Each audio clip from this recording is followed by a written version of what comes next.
Hey there, welcome to the Theology of podcast. I'm Benjamin. And I'm Ryker. And we're two college students who love studying scripture and having meaningful biblical conversations. When we think about theology, most of our thoughts probably stay within the four walls of the church. But in doing so, we're really limiting our understanding of God's infinite nature. And so each episode will be tackling an everyday, secular seeming topic and discussing what the faith has to say about it both conceptually and practically. So thanks so much for joining us. Make sure to buckle up, keep your hands and feet inside the proverbial vehicle at all times, and enjoy the ride. Let's go.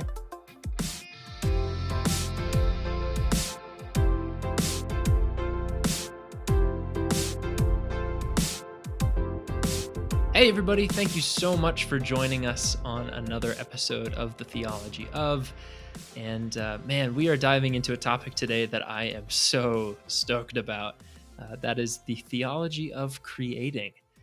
And we were struggling a little bit to decide what to call this between creating or making or crafting, but we thought that the theology of creating would be the best title for it. And really just it can go so many different ways. And that is why we are so excited to introduce our guest stars for this episode and this conversation. So please welcome the Arcadian Wild, Isaac, Lincoln. How are you guys doing? It's great, y'all. Yeah, it's going good. How are you doing? Thanks for having us. Good. Yes. Thank you guys for being here. It's really great to get to discuss this with you and just get to see how this applies to your own music and your own lives as well. So yeah, so let's just dive in. A couple basic Q&A questions about your band and your style and stuff like that. So for any of our listeners who might not have heard of you guys before, how would you describe yourselves? How would you describe your band, your style, your story? That is a great question, and we are still searching for the answer after 7 years. Yep. Yeah, the easiest way to describe us is we're just an acoustic string band. We definitely have sort of a folk and bluegrass aesthetic, but we are definitely not a bluegrass band. We're in one of those strange kind of in between areas where everyone who doesn't listen to bluegrass thinks that we're a bluegrass band, and everyone who listens to bluegrass says you are not a bluegrass band. And so we are in a very strange no man's land, but we love this style of music. And yeah, that's a terrible, not great way to describe it. Sort of a not answer to your question. Yeah, that is a non-answer. But I don't know if my colleague has any additional thoughts. Let's be clear. We are just colleagues too. Yeah, we're not friends. Same. That's all. Yeah, there's a sort of like ambiguity to the kind of music that we make as far as like exactly what it is. But I kind of like that. I kind of like, operating and existing in that space. It kind of seems like there are no rules, or to some degree at least, that like whatever we're feeling that day can be what we are.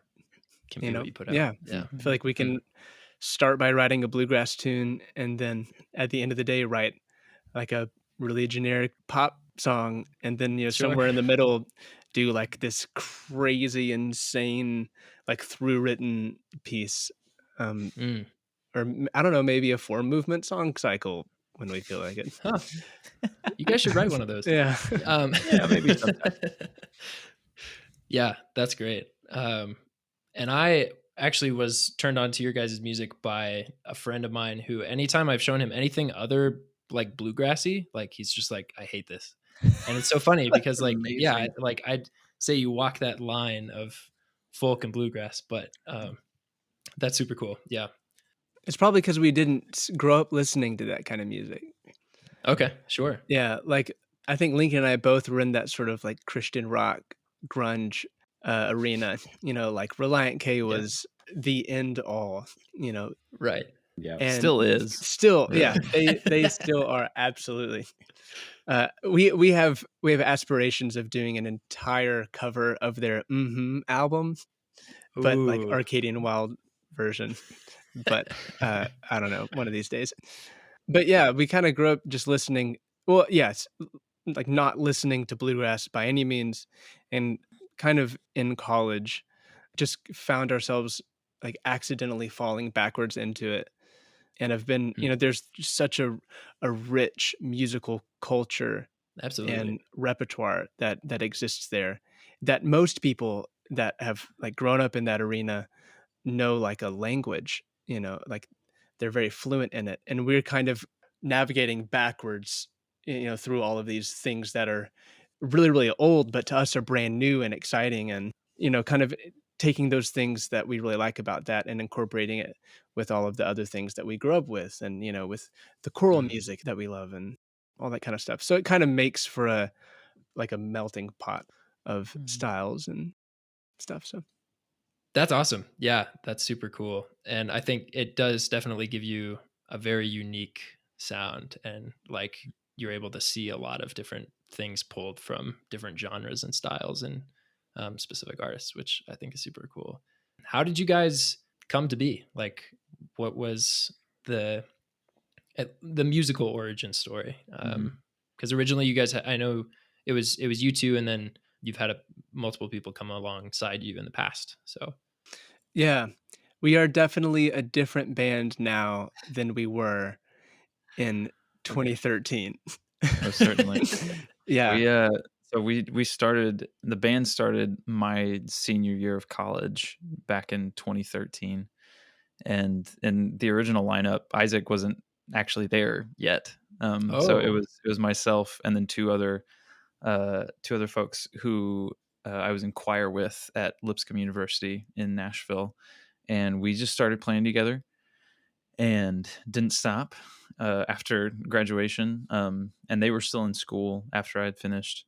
And Isaac and I had actually met about a year and a half prior to that. I was his youth ministry intern in Arkansas. So I was in college and he was in high school. So we were like oh, both sophomores, but like in different stages. different state. Yeah. um, and so that's how we originally connected and became friends, and like definitely bonded over like a shared love of music and writing and all that stuff. And Hmm. so a couple years after we had first met, he ended up in Nashville coming to Lipscomb, and knowing that he was on his way to school there, I told the others, we have to have this guy in the band. Like this is like non-negotiable. And so like he like arrived as a freshman and like didn't know anyone, but within like 2 weeks was in a folk band. That's quite And the entrance there. Yeah. yeah, and it was like him joining was definitely like a big pivot, like big paradigm shift. And then since then, like we've just kind of kept evolving, and people have sort of come in and then come out. And it's we joke that it's sort of a revolving door of people, and at this point we're just trying to, you know, uh, be good teammates too, and take care of the people that are with us for whatever season we're in, Gotcha. and then you know whatever, if things change, send them off in grace Mhm. and all that stuff, and wait for whatever comes next with open hands. So it's definitely been a really interesting evolution and journey so far. That's awesome. Yeah, I've really enjoyed, though Lincoln and I are the primary songwriters in the group. When it comes to arranging, that's done as a full band. And so kind of Okay. as we've had people step in and step out of the band, even like that has had a very real noticeable effect on the sound of the band. and Sure. and so it's cool to, look back on songs and just there's a really clear path of evolution, because I can hear a song and say, oh, I can hear this person's voice in that, whether Yeah. literal or just like a, musical composition Right. voice. And yeah, it's different for each of those seasons, Hmm. which is cool. That's awesome. I like that. Yeah, I love That's that. really cool. Yeah. And then on the flip side of things, what is your guys' spiritual origin story, which is a way cooler way of just asking like a basic testimony. I grew up in the church. Isaac and I both actually grew up in Churches of Christ, which are very like a cappella driven churches. So like no instruments in worship services, which is a really interesting thing. Yeah. And I personally like really love that heritage, and I think it's very beautiful. I don't think it's the only thing we need to do. I think there's lots of opportunities for us to express ourselves in a worship gathering. But my dad was a minister, and my mom was a missionary child, and so I grew up in just this sort of like pastoral ministry home, and very thankful for my parents and who they were, and the churches that I grew up in, those people. And I left for college when I was 18, and still had a lot of questions about just my faith and what I was supposed to do with it, and how I, navigate life. And I went to, as I mentioned earlier, went to Lipscomb University in Nashville, and I kicked around a few different things for a while, but eventually I ended up actually studying Bible, and I graduated with a degree in theology, and learned a lot there. Was really challenged and stretched, and I'm still kind of unpacking the things I encountered there, and really, really thankful for my professors and the peers that I learned alongside of. And that's kind of my quick nutshell version. Yeah, and I'm very similar to that, except the fact that my parents were not preachers or missionaries. But yeah, I also grew up in the church, and similarly to Lincoln, I attribute a lot of my like musical upbringing to the type of worship that was held in that church. Specifically, it just being a cappella, and I think I developed a love for choral music and a love for just like using voices as a means of expression of worship from a very early age. But yeah, I think like so many of us, I was present in church, and it took me, coming to college before I like really started to ask myself lots of questions, and to challenge things that I've been told, and just I think that's a really common path that we all take, that just as we grow up and as we become more independent, that we start to just ask some questions for ourselves. And I was challenged a lot in college, and I think that was a very formative part of my spiritual development. And yeah, I'd say that music has been, that's been at the forefront of just sort of how I view the world and how I view the divine and those relationships. And it's just, yeah, from a very, very early age, the two have been very intertwined. And yeah, that seems like a really unclear version of a testimony, but yeah. Wow. Yeah, that's super cool. Thank you guys for sharing. And yeah, hopefully now we can, with a little bit of backstory, we can dive into your creative process, but also just what it means to create, and how we are called to create.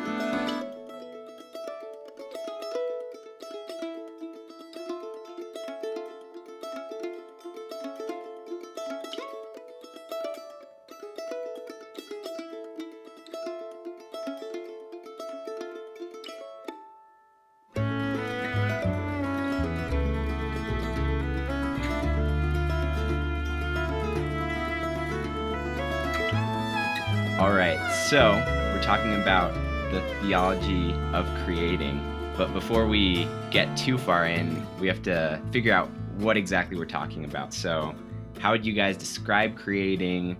What does that look like generally, and then also specifically for your own music writing? Well, one, I want to preface this with saying that I think that the act of creating is something that is inherent to just being a human.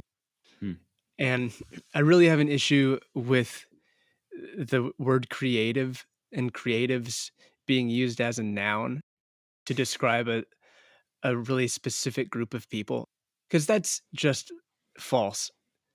It's false. It gives it gives those people a big head, and then like everyone else feels belittled because of it.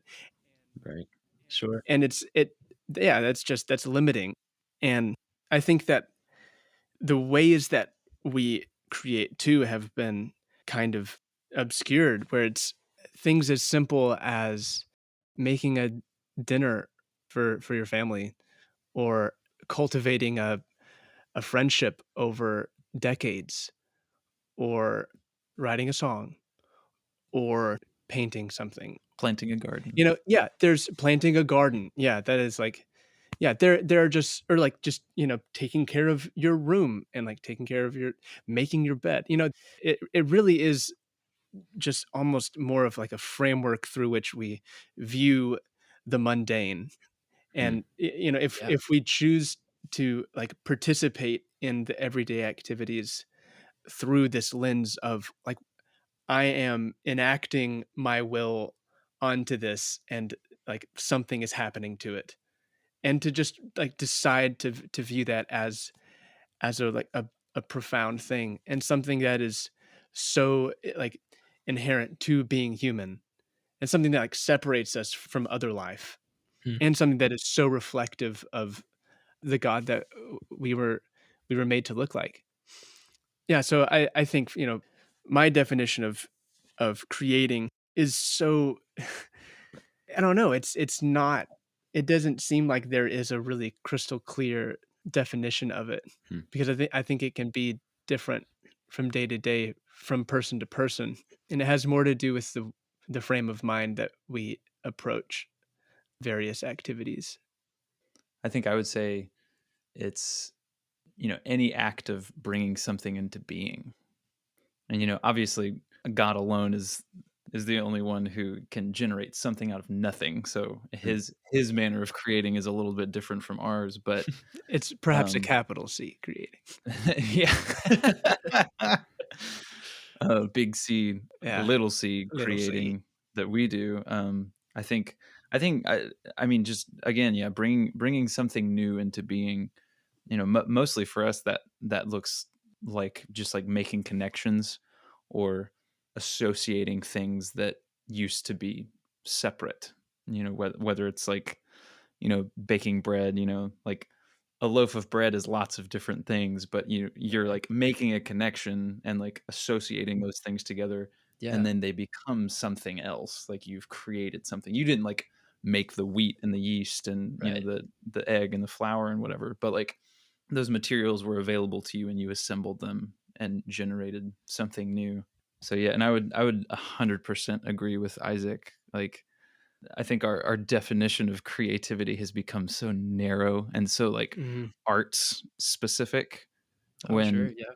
when again, like making a meal or making your bed or like cleaning a toilet, like anything that makes something new or restores something to its Yeah. rightful place or state of being, like that is a redemptive and creative act. Like even speaking of toilets, like whoever made the toilet, like that was like that is the pinnacle of human creation. Yeah. Like I know we probably like it's weird to talk about like bathroom related stuff, but but man, like toilets? Are you kidding me? That is the hand of God Yeah. acting for the the benefit and uplifting of our species. Like that's incredible. So yeah, I think creativity can manifest in so many different ways, and probably honestly more frequently in ways that we would be prone to consider like lowly or mundane, like Hmm. even more so than like songs or movies or Sure. books or whatever. Yeah, that's a really helpful way of putting it. And it just goes to show that, creativity isn't this elite club, but it's part of who God designed all of us to be. So, speaking of that, now jumping into a biblical survey, I know that you guys just finished a project that was all about the Eden narrative, so creation, the fall. And so I'm curious what you guys would say are the origins of creativity when we look at the first 3 chapters of Scripture.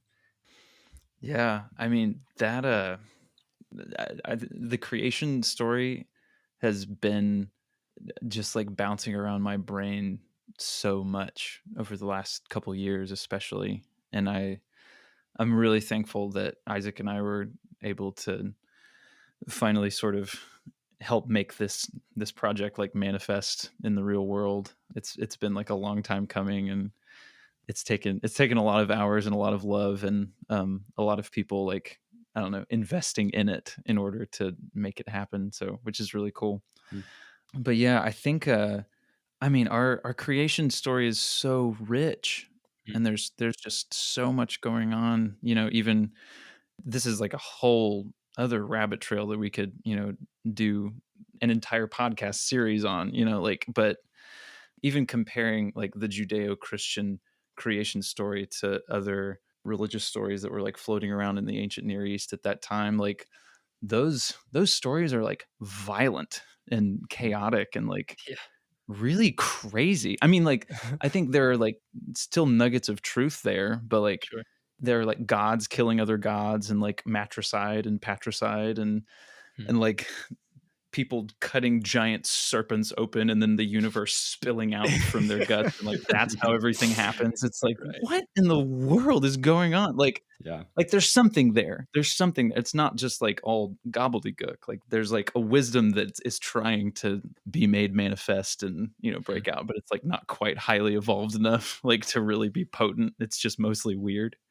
But with I think like the Christian story or the creation story that we see in Genesis like really distinguishes itself from other narratives that are floating around out there because it's so ordered. Like, one of the first things that we learn about God is that he is a creator. Like he makes stuff. Like, and he makes something out of absolutely nothing. And I think one of the things I love about the creation story is just like the steps, the process that's involved in the making of the world. Like the first day, like there's light, it's like, here we go.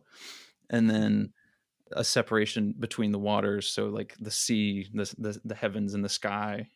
And then he creates the dry land. So there's like, he creates place. He creates like a space, and then on the 4th, 5th, and 6th days, he creates the sun, moon, and stars, and then like the birds and the fish to live in the sky and the sea, and then creates the animals that live on the dry land, and finally human beings.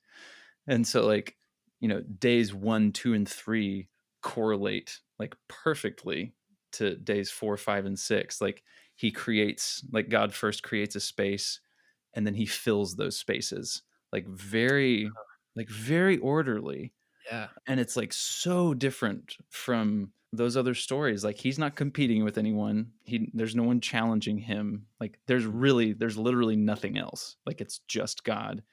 And he just wills and speaks things into existence. And like and it's not a rigid process. So it's like it's beautiful and elaborate and elegant, but it's like it's very measured and tempered and purposeful, and like they're like that kind of love and attention to detail is so beautiful and is just such a wonderful statement at the beginning of Scripture, saying like, okay, this is who this God is. Like he's different from all the other things floating around in the world that you think could be God or gods, but like this is the God that is real, that we serve. He's like all knowing, all powerful, like not competing for anything with anyone. Like he's the boss and he has a plan. Like nothing's happening by accident, so I think that's one of the many things that like really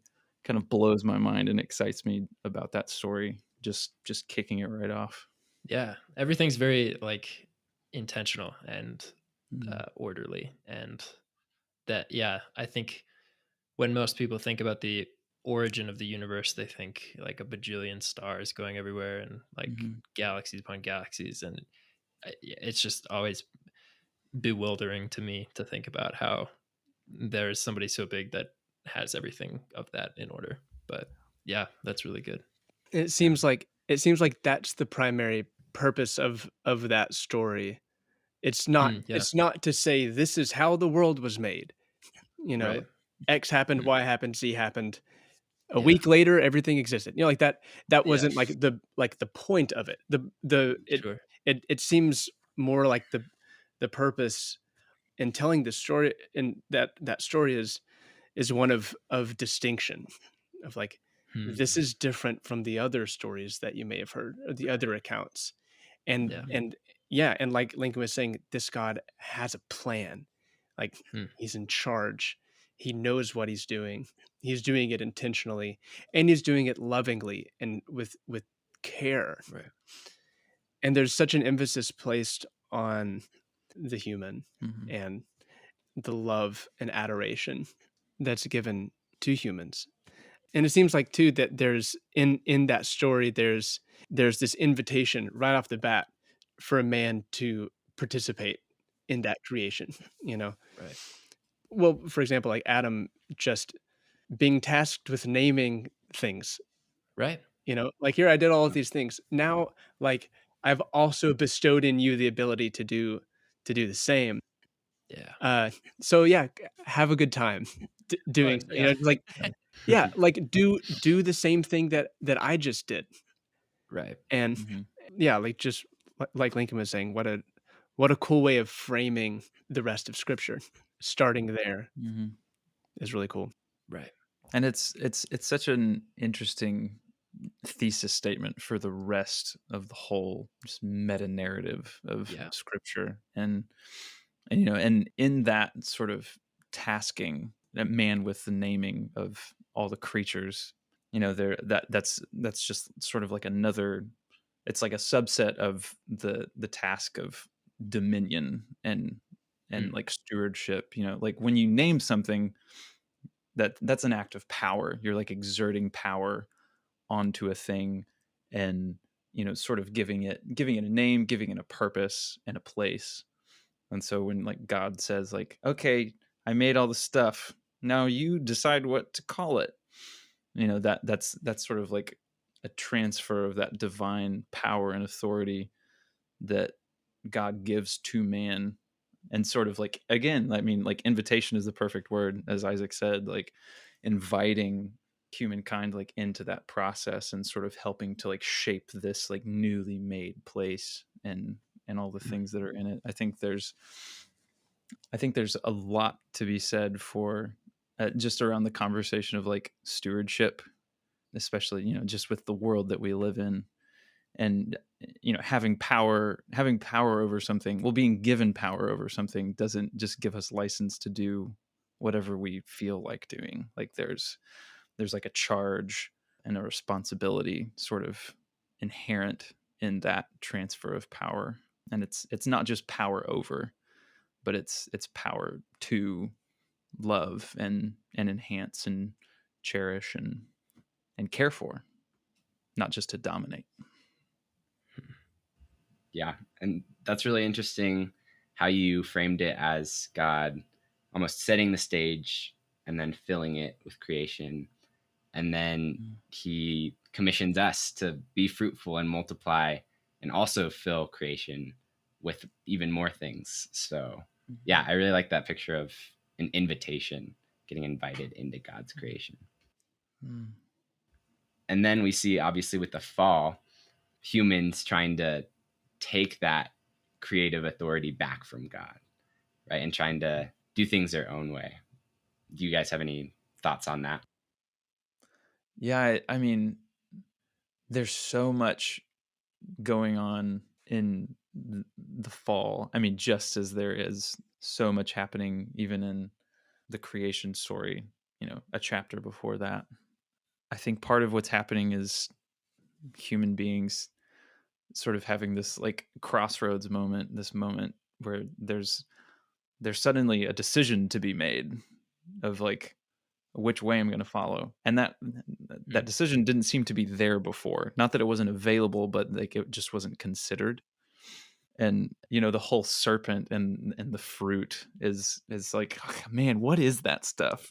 Like what is the serpent? Like, is the serpent a serpent, or is it evil, or like what, or is it what is going on? And was it an apple or an orange or a banana or a Right. potato, maybe? Yeah, I do really love, like, everyone just says like apple. It's like, no, it's not an apple.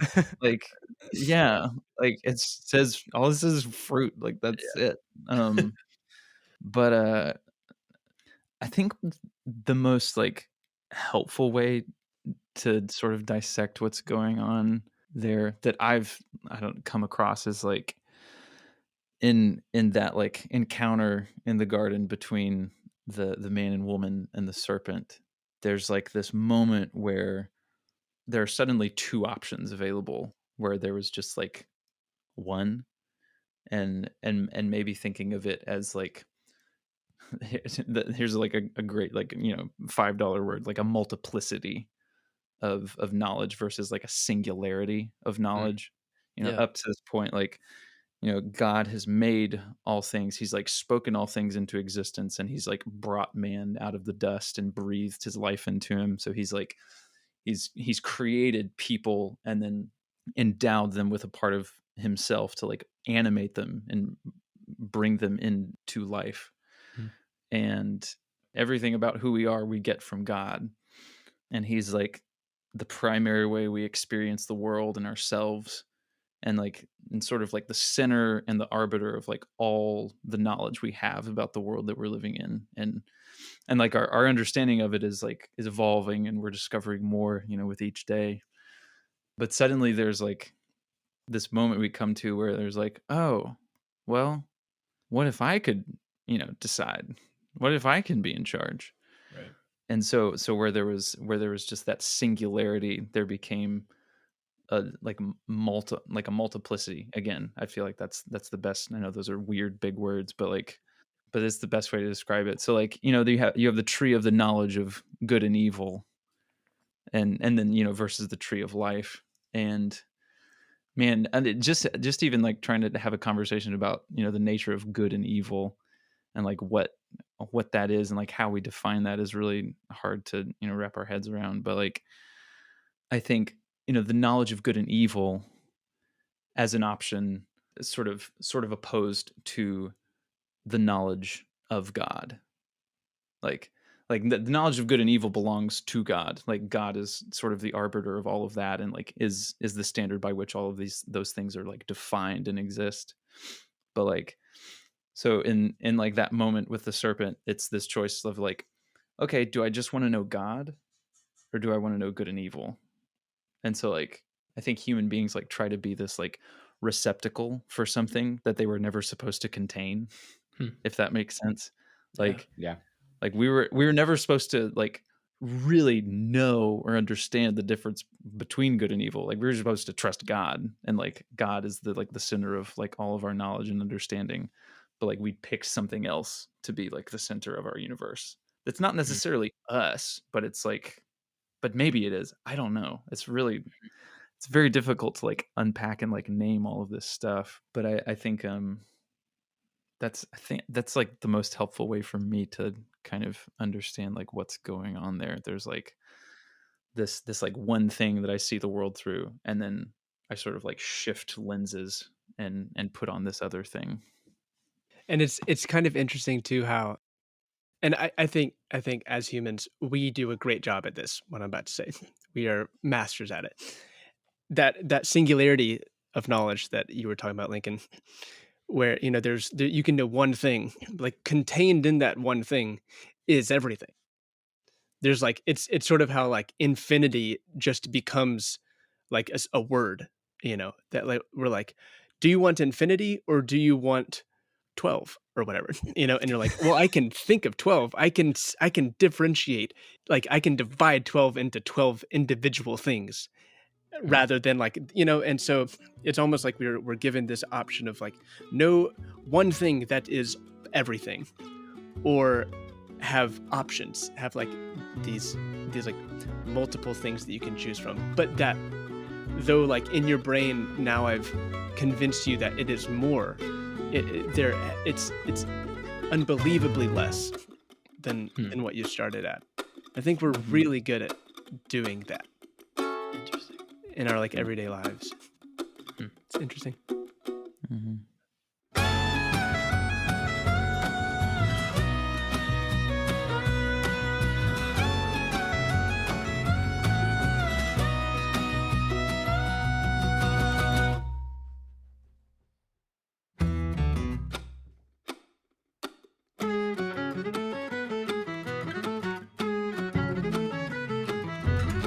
I think this conversation that we're having so far really leads nicely into your guys' most recent project, and this idea behind Principium, as you guys have titled it. And so would you guys like to talk a little bit more about your creative process behind that and the origin story of that idea? And yeah, maybe just give our listeners just a little bit more info about Principium. Yeah. Absolutely. We started writing Principium like about 5 years ago, which is kind of crazy. Oh, wow. And it's sort of we I think we probably wrote it and sort of pseudo finished it over the course of about a year. Would you say that that's accurate? Yeah. And we performed it in sort of that original finished form a couple of times, and then it just sort of sat on the back burner for years. And then we dusted it off again at the beginning of 2020 as we were trying to figure out what the next recording project was. And we sort of said like, well, we have this thing that's just sort of been sitting, and why don't we kind of pull this out and see if it feels right? And it did. And I'm really happy that we sort of like exhumed it when we did. But yeah, it's basically just an exploration of what we've been talking about. And it's really interesting because, all the people who have been a part of this band through the years that we've been together, we've all been believers, but it's sort of just as we've lived in that sort of strange in between space of like bluegrass or not bluegrass, like not really sure. We've also sort of skirted this line of I think of just like who we are and like who we present ourselves as a band, Sure. in terms of just like our message and like what we want to communicate to our audience, and have never felt like quite comfortable like identifying as a Christian band, even though like that is who we are, as individuals and as a group. But I think our audience has like become so diverse over the last few years, That's which awesome. we really love a lot. Like there are just like so many different types of people who come to our shows. Like, and it's like, it's kind of obvious just like looking around the room, like, okay, this is a group of people that like live differently and believe differently and vote differently. And, it's, which is amazing. Like, we're really grateful for that, just to be able to like have an in with such a wide array of people. Yeah. And so I think we've tried to be really careful just about, the language we use and what we choose to say and how we choose to say it. I think the best way to put it is either like we want to create a door that, is fairly wide and like lots of people can walk through, and like just to get them inside, like we just got to get them inside and like say something helpful and redemptive or meaningful or hopeful, or like we're trying to set a table for lots of different people and we want it to be long and wide and with like lots of places and settings and lots of different kinds of food for just like anyone who might walk through the door. We want sort of there to be a place for all types of people. But that said, like we still want to tell the truth, Right. for sure. And so this we were really interested in sort of what the response was going to be for this project. And I mean, we're still kind of figuring it out because it's It's the just whole very recent. yeah, like the whole thing just sort of became available. We've been rolling it out like over the course of the whole year of 2020, and now everyone can like hear the whole thing in its entirety. But yeah, we still want that to be true. We still want it to have the potency to like resonate with a wide array of listeners. But I mean, it is largely like just an exploration of what we've been talking about, just that creation story out of Genesis, and we sort of structured it around the 4 seasons of the year, starting with spring and ending in winter, and sort of starting basically it really kind of starts with like, I think we would probably best imagine it as like the first human being like opening their eyes, like God waking that person up, and that's sort of like where we choose to like start the project, and then we kind of like ride that story like all the way through the creation and like waking of man into the flourishing and the growing in closeness and unity with God, and then sort of like the fracturing of that relationship, and then the gradations of like descent and like decay and chaos that happen after that. But all of that moving eventually towards like a rebirth and then like a recapitulation where things are like renewed and like brought to rights again. It's sort of like a very circular project, and I'm so happy with like the way that it came out, because I mean, you like if you listen through the whole thing, it's like it's 4 movements, but probably like 15 or 16 minutes altogether. And the end of winter just like basically takes you right back in to the beginning of spring, which is so cool. Like I yeah. definitely almost cried the first time I heard it. Cool. I mean, Yeah. I'm sorry, but good. No, so good. Seriously. But yeah, it was really fun to get to sort of like explore that story and tell it in this way. Isaac and I kind of went about it in a sort of democratic fashion. I came to him with just the nugget of the idea, all those years ago, and said like, hey, what if we do this? And like, we'll like chop up the work for it. Like I'll write the first and third movements and you can do the second and fourth, and we'll sort of like co-write it together and like check in with each other and like bounce ideas off of each other and like make choices based on like what's happening in the other movements. And so that was like a really fun process to experience together. We like the two of us don't actually sit down and like co-write something from the ground up usually. Like we often like bring sort of like more like fleshed out ideas to one another and then sort of like kick the tires on it together. But this was probably like as close to co-writing as we've ever gotten. But it was really cool because we'd like check in after a few days and say like, okay, here's the thing I've got, and then a light bulb would go off for the other and be like, oh my gosh, that's amazing, I think I can like use that here too. And so it's very like conversational. And we like reference one another frequently like throughout the whole arc of the 4 movements, and I'm like super pumped about how it came out. Yeah, me too. Whenever I was working on it, it was really helpful for me to sort of like create this context of a parent and a child, which is something that we all have a real tangible example of, and just kind of how that relationship moves as we age, and how it starts with in most cases, in the way that it ought to be, it starts with this this parent waking their child and just so excited to give this child a tour of the world and like to show them what they have in store, to sort of see the world through this child's eyes as like witnessing things for the first time, and at the same time also like protecting the child and providing for the child. And then how there is inevitably there's this descent where the child decides, I'm gonna go off, I'm gonna go do some things on my own. And in that journey, sort of like walking away from the safety of your mother or your father, yeah, you sort of you enter into this chaotic darkness, and Yeah. and but then, at the end there's this turn where they're welcomed back home, and they realize, that nothing has changed at all.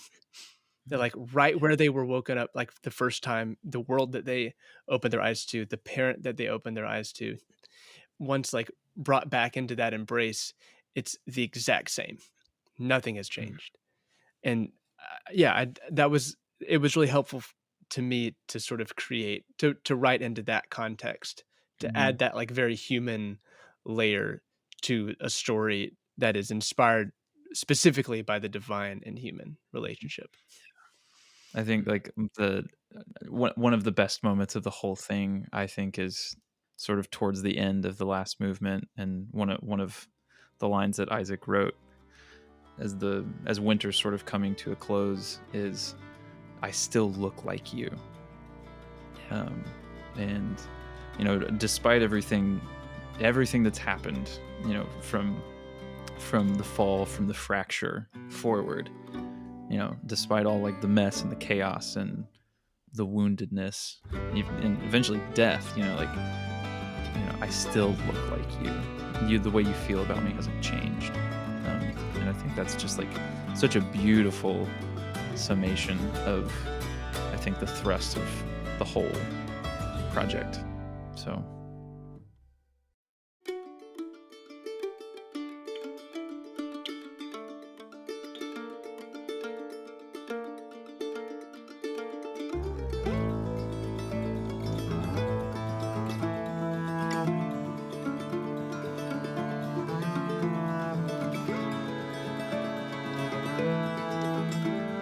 When we look through the biblical narrative, right, there's so much to talk about when it comes to creating.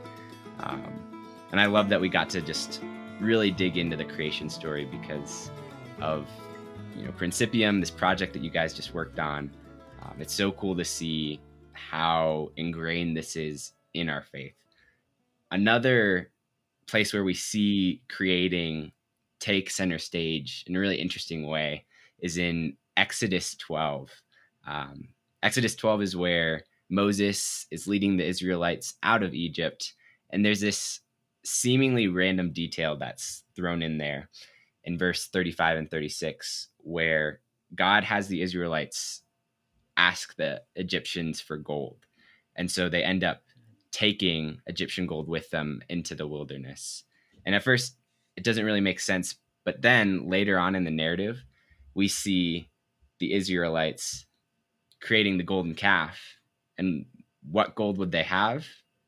The only gold that, was given to them, the very gold that God had given them as a gift.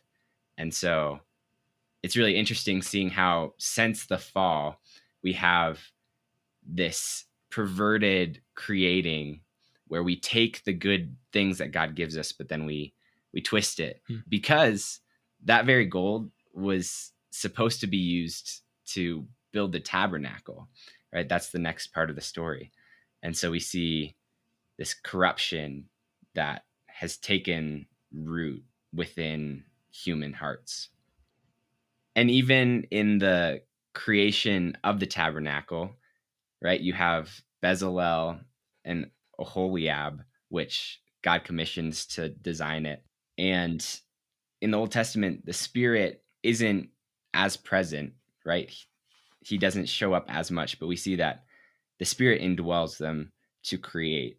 And it almost makes me think of this Greek idea, right, of the muse. You have, poets and artists who rely on this supernatural inspiration from the gods. But we see here in Scripture that the real muse is the Holy Spirit. And one of his key works is to work through us in creating things. And in that story specifically, I think it's really also noteworthy that it was clear that they were skilled and that they were tasked because they were like, they could do that task well. Right. It didn't just need a building. didn't just need a tabernacle. It wanted a beautiful, a well-designed, a well-constructed, an artful, a divine building, a divine dwelling place. And it mattered. It mattered, like the attention to detail, and it mattered that it was done well. Yeah. And I think that kind of catapults us as we go through the rest of the Old Testament. There's obviously plenty of stories that we could have used, but I think a really big focus for us and even the project and for a lot of this episode should be is that of Jesus's creativity and how he just dealt with problems and dealt with people and dealt with the world around him in just such a unique way, but also through that created so much more. And there's such a good quote that I love from the Bible Project. They have a video on heaven and earth where it talks about Jesus as he goes around and he creates pockets of heaven on the earth. And he is the one that obviously through the cross, like is that overlap between heaven and earth. But as he's doing his ministry, he's creating these little bubbles and these little pockets. But I think Jesus as a creator is a really, really cool image that we can all draw a lot from. And it seems to me that, of course, there were the spectacles, that all these miracles and stuff that were really evident. Right. And but at the same time, I think a lot of the ways that he was creative were really subtle and sort of dwelt in the more everyday, mundane tasks that we're faced with, which is encouraging. Yeah. Because as songwriters, especially, it's so easy to just chase after these like moments of inspiration where there's just like this huge outpouring of something, but that's just like those are few and far between. Yeah. And it's really encouraging to instead choose to view the way that I treat people as a creative undertaking, because relationships are complicated and they often call for really creative solutions, and dealing with conflict requires creative solutions. And kind of like you were saying, like Jesus did that. He was pretty good at it, I'd say. And yeah, that's just a really encouraging, like the subtlety of the way that Jesus carried himself and the way that he interacted with the world, right, is encouraging. Yeah, I think I mean, you talking about like just resolving conflict, like the two things that immediately come to mind for me are the confrontation about like, oh, well, what do you like with the religious leaders? One, like, oh, well, what do you think about taxation? Like, are we gonna like, do we pay taxes or do we not pay taxes? And he's like, okay, whose face is on the coin? I was like, oh, it's Caesar's. Well, give him his stuff. Yeah.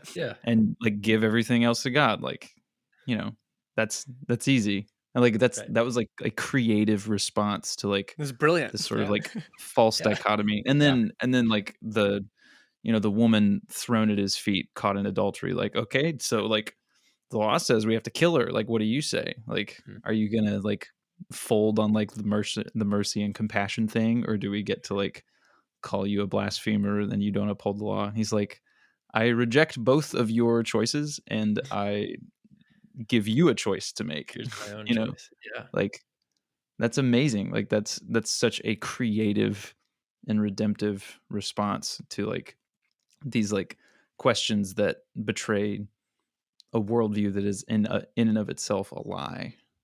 And I think even like zooming out farther from that, just even the act of the incarnation itself, like Christ becoming man, is like, that's a crazy solution to the problem of redeeming the universe. Like, we could have so many long conversations about like why that was his choice. Like, why was that the play? Like, yeah.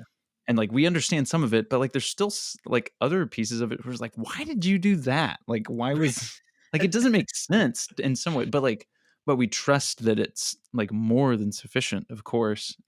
But like the other day I was listening to the episode that you guys did on technology, and there was like one spot where you said, one of the dangers of like this like hyper digital technological age that we live in is that it like makes real stuff virtual. It makes it fake. Right. Um, but like the incarnation is the total opposite of that. And I think you guys sort of like referenced that as well, like in that conversation, like the incarnation is God taking on flesh, taking on a body, and like, flesh becomes corrupted in the fall, but like the solution is like, all right, well, flesh is bad, so flesh is over, like getting rid of that. Sure. But instead, like he says like, okay, I'm just going to lean into this and show you how to do it. Like, I'm just going to become you so that you can become what I made you to be, like that's bananas creative. Absolutely. Like crazy.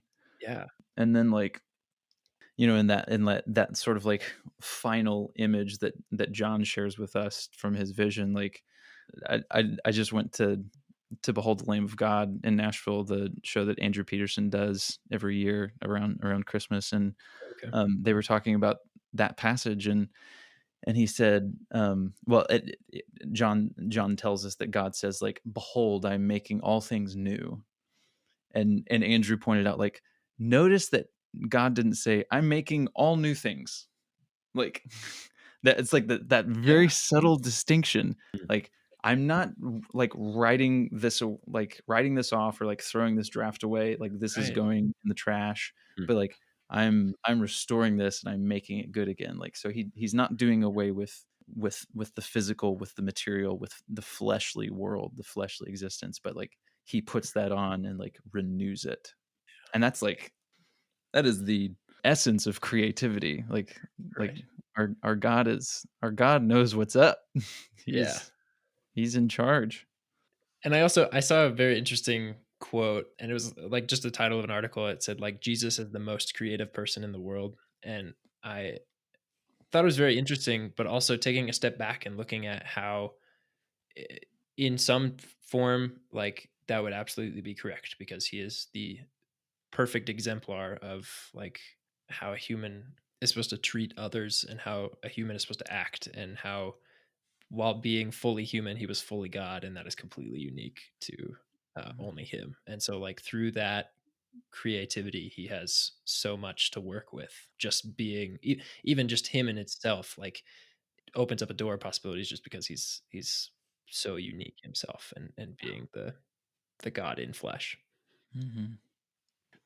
I also like to think about his work as a carpenter, which we don't get a whole lot of in the Bible, but it's fun. It's fun to imagine, and it seems completely reasonable to think that he was an excellent craftsman. Because I also would imagine that during the time that he was alive, that there was a need for functionality and for things to last. Not like today, where we can just like order something on Amazon whenever it breaks and it comes to us that day, which is amazing. And I'm not complaining about but how that there was a necessity for excellent work, especially if you're going to try to make a living doing it. And so I think it makes complete sense that he was not just a carpenter, but was an excellent carpenter. And then I like to pair that with just his ability to see a need, and then to fill that need with also, he probably made things that other people weren't making, or like, I was trained to make a boat, so I'm really good at making boats, so I make the best boats in town, but that's what I'm good at and not really anything else. But he's probably like walks by and sees someone whose door is broken. It's like, I'm gonna make them a door, and then like on his way to go get the supplies for the door, he sees someone who's like, their cattle feeder is. Do they have cattle? probably. They're Yeah. they cattle. Their cattle feeder is broken. I'm gonna do that too while I'm at it, and like that Yeah. baby needs a wooden pacifier. Oh, that sounds dangerous. But but just like I like to imagine that he's always looking for something like a way that he can like fill a gap and like fill that need. Mm. And so then that opens up the door for just, endless possibilities of the things that he made with his hands and that he Right. made really well. It's There just you fun go. to imagine. And that gets back to, like what we said at the very beginning, like from at the start, like at the very beginning of all things, like he has a plan, like he's taken measurements, so to speak, of like what he wishes the universe to be, and he like puts everything in its place, and then it like those things fit perfectly in the place prepared for them. Like, being like a craftsman, a carpenter, or a mason, like, he would have been, having to like take measurements and like do things in a like really tempered and like almost like scientific way. Like he's gotta know like how big things are, how long they are, like how they need to fit together, and it's just amazing to think about. Yeah.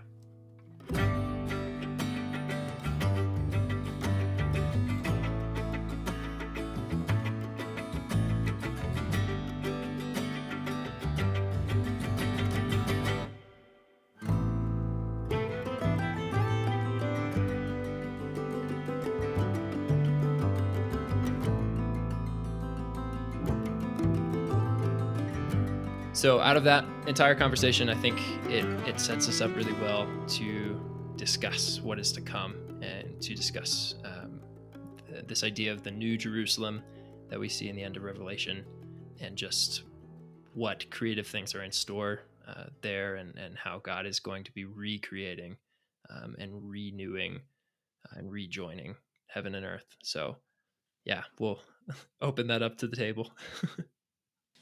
I think personally, I'm excited to be able to visualize all 11 dimensions in string theory rather than just the 3 that I can currently exist in. That is how I would define like my fully realized body as existing in 11 dimensions. I think Yeah. that's what I would bet on. That's my bet. Makes sense. That makes sense. I think one of the two of the coolest things that struck me in that section of the end of Revelation, where he says like there's no more sea, and not that like there are no more waters, because he talks about like the spring of life, Right. but like like sea, like large bodies of open water being like like a representation of chaos, and like at the end of time and at like the renewing of all creation, like chaos is out, like there's no room for that, like it's all gone. So there's no more sea, there's no more like open scary dark water anymore. Like that has been abolished. And getting back again like to the very beginning, like in Genesis, like in the beginning, like the Spirit of God is hovering above the waters, like there's only abyss, there's only chaos. And then like out of like God orders that, he like brings that like into balance and makes everything. And then, at the end of scripture, we get a glimpse of like, okay, like that's gone. Like the Lord has swallowed up all of that. And like, there's only him and us, and like the space we inhabit together with him, and he lives among us, and we're his people. And then when it also says like there's no more night, like there are no gates, because like we don't need to lock up the city at night, because it's not scary, and there aren't going to be people or beasts like coming in to attack us by cover of nightfall, like because it's always day. Like that's just really, really cool. And just the correlation of gates, like that being connected to that. It's not like a thing like, okay, obviously because there are no nights, there is no gate. Like that's not like a math equation that I would like think of. Yeah. But but that's a thing that, he goes out of his way to tell us. Like, Right. I just think that's really cool. One thing that I really love about Principium is the cyclical nature of it, like we already mentioned before, and the fact that it shows that connection between creation and redemption, and the fact that we're going back to, Eden 2.0. But I think it's also really cool to notice that it's not exactly the same as Eden, right? We're not just going back to square one, but And it's a city.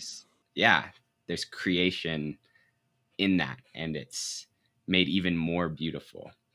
And I think even like something I noticed when listening to when it returns to the spring theme at the end of winter, the orchestration is fuller, at least and I haven't listened to exactly them right next to each other, but to me, like from what I remember of spring, like it's fuller, and it's like more there's more surface texture of melodic ideas and stuff like that. And I think that is like just in the smallest way, like the most beautiful way of describing that. It's like it's the return to Eden, but it's like 10 times better, and like there's no way of us comprehending that. Yeah, it's cool because, like, the last lyric that Lincoln sings is "We'll walk in the warmth of an endless light," and then from that, starting on the next downbeat, we sort of get this tour of the principal melodies in the Right, other yeah. songs. Like it sort of like passes around, like the guitar does like the theme of summer. Wow. And then like the fiddle does like a quick fall, like the quick fall lick. And then you hear the bass do something that happened in like earlier in winter. And then like under that, the mandolin is still doing the main spring riff. And then we like shift into this like really sort of like crescendo into this reimagined summer melody. Yeah. And yeah, it has more energy. It's faster. It's in a different time signature. Yeah, it's like it's totally different, but it has like the movement of the melody is the same. And that was the point. Like you said, it was just sort of like we've stepped into something familiar, but we've stepped into something that is totally new also. Like I recognize this, but wow. Yeah. It's I couldn't have imagined. Yeah. And that was like such a satisfying moment as we were sort of like assembling like all of like those themes happening simultaneously and on top of one another at the end of that movement. Like, again, like we didn't end with a new melody. We're like, I'm making all new melodies, like, no, but I'm making I'm making all melodies new. Like it was sort of like an attempt to sort of manifest that idea of like, okay, nothing's wasted. Like we're just like pulling this stuff like out of the depths and like repurposing it, and like now it lives here in this like redeemed state. And it all works together. Yeah. I think that is a beautiful place to wrap this conversation up. Cool. Thank you so much for listening to this episode. We really appreciate you checking out the project and our conversation. It would just make our day if you would go listen to our new EP, Principium. You can find it on Spotify and Apple Music and wherever else you consume music. Give us a follow on Instagram and on Facebook. You can find us at the Arcadian Wild. You can also, if you'd like to continue reading about this topic, there are lots of resources in the show notes below. You can find information about the quotes that were used, and you can hear from the professionals who really worked to say things a little bit more eloquently than we may have. So please check those out. If you have any thoughts or questions, you can email those to the theologyof@outlook.com.